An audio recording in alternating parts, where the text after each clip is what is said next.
Welcome back. This is Billy with Coach Dooley's List. And once again, if you're enjoying these coaching videos, please like and subscribe to the YouTube page and also follow along on all of our social media platforms. Today, I am here at Hillgrove High School, head football coach Justin Deshon. Coach, I appreciate you taking the time to meet Yes, sir. Yep. Thanks for having me. And I always try to avoid coaches who are in season. Yeah. But I know the GHSA gives you a week to prepare for the playoffs. Thank God. Yes, and y'all have had a heck of a season. We have. And I thank you for taking the time, and y'all getting ready for North Paulding, right? Yep. Quality football team, and right now they've got my mind circling a little bit. They're really good.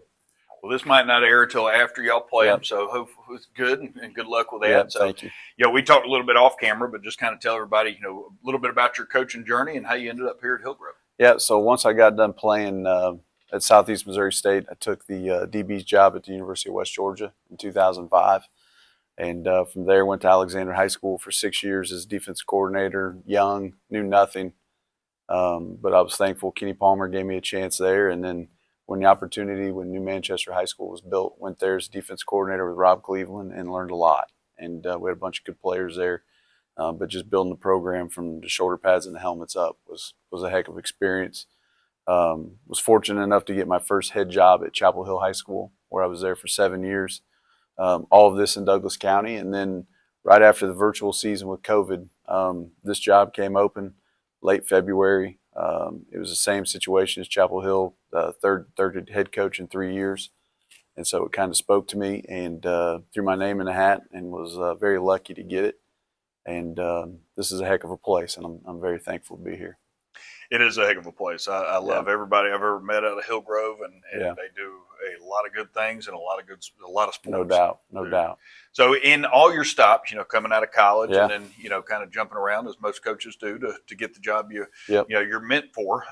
What is it now that you want your football team here at Hillgrove to be known for? Just being hard-nosed and tough and very sound, play the game the right way. I think ultimately that's what wins games in our state. There's so many quality head coaches and football programs in our state. Oh, yeah. I just think when you do things the right way and your kids are tough and they're physical, that's what wins the games late.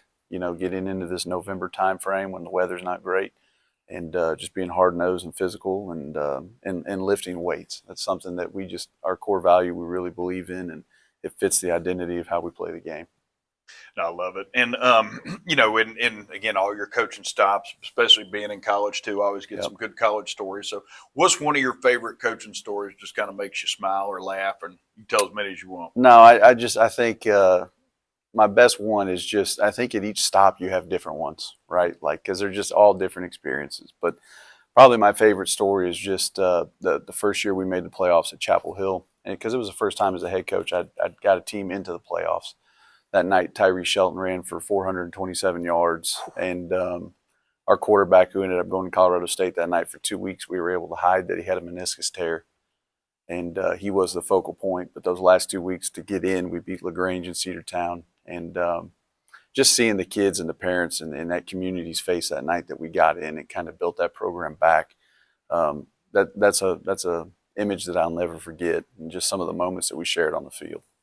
No, those are always cool, especially, like I said, taking a team to kind of a new level. And especially you'll never forget 400 yards on the ground. No. Easy to hide the quarterback when that guy's doing that. Yeah, for sure. That night, all he had to do was hand it off.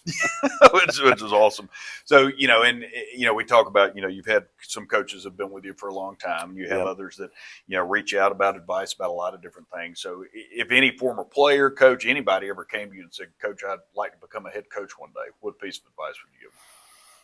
Take a deep breath, stop, evaluate everything in your life, your family situation, your financial situation, and just, take a moment to really pause, make sure you know the game, reach out to the people around you, get their advice too. I think it's natural for everybody to want to be the guy, but you really don't know what it's like until you are the guy.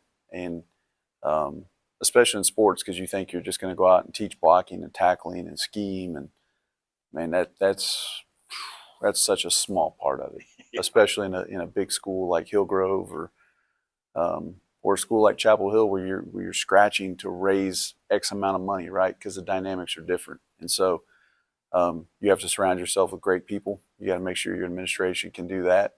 And it's a task. It's a task, and you really don't know it until you fail, and you go through it. And I've been fortunate enough to fail a few times at a few places, and people stick with me, and we've been able to build out of it, which I'm very thankful for. And but it is a process, and I tell all my young coaches on my staff, like, don't be in a hurry, be patient, let's communicate, get yourself in the right spot. I just think, man, there's a whole lot to it. There is a lot. And people behind the scenes, you talk parents, even the kids, even assistant coaches, they don't always realize everything it is. But I love, like you said, and you did it, like right in the minute, take a deep breath, because it's, you can screw up. Yeah. We are, a lot of times people feel like, oh, if I mess up, they're going to fire me. And that's not the case. But it's also how you react to screwing up. You can screw up and just keep screwing up, but if you don't fix it, then you might not be around. So, no, all good words for coaches. So I didn't tell you we were going to do this. But this is the fun part. Yeah. So a little rapid fire. Okay. No context. Just give me an answer. All right. Somebody's coming to town, watch a football game, hadn't been here for us. Say, Coach, where's the best place to go eat here in Powder Springs? Oh, probably Otter's Chicken, because it's close to the school. It's got a little bit of everything, and it is good. Is it going to be open when I leave here? It is going to be open. I'm going to have to get something for the road trip. Otter's Chicken, here we come. If you had a pregame hype song, what would it be? For me, it's probably Thunderstruck. AC/DC, gets me going. I love it.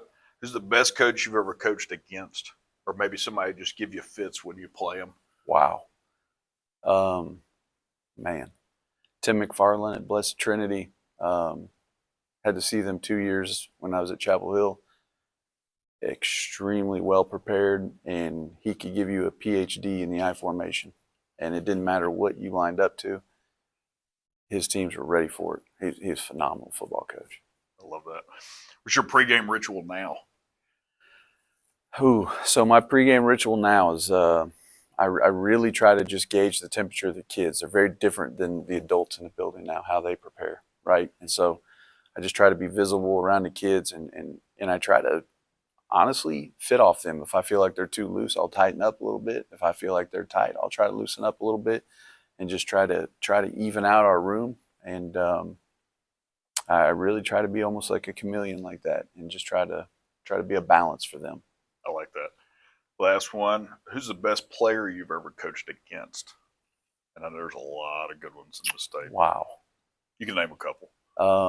Trevor Lawrence tattooed us 3 years when we were in those 4-year cycles. He was decent. Thank you for that, Georgia High School. But he was pretty dang good.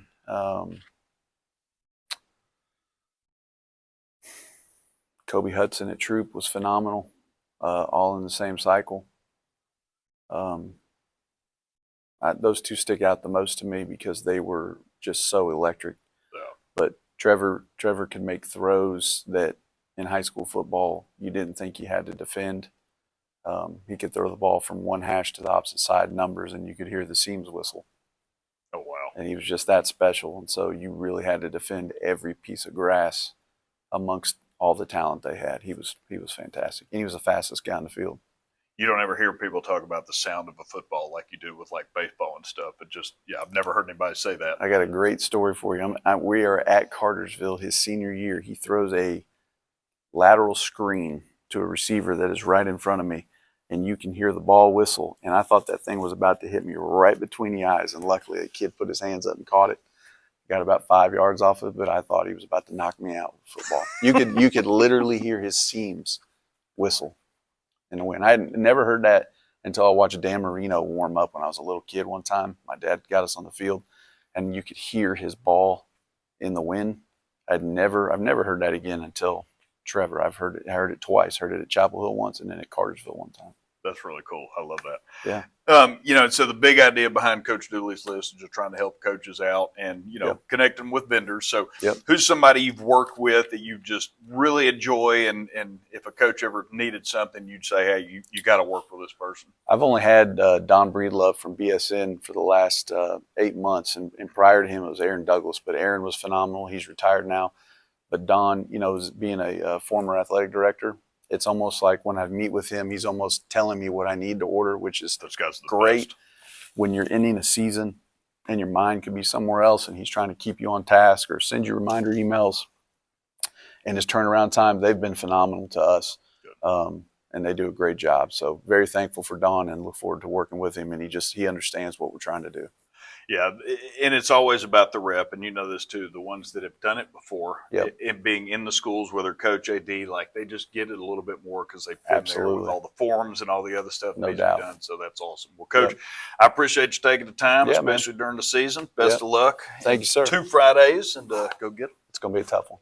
Yeah. Thank you, sir. Thank you.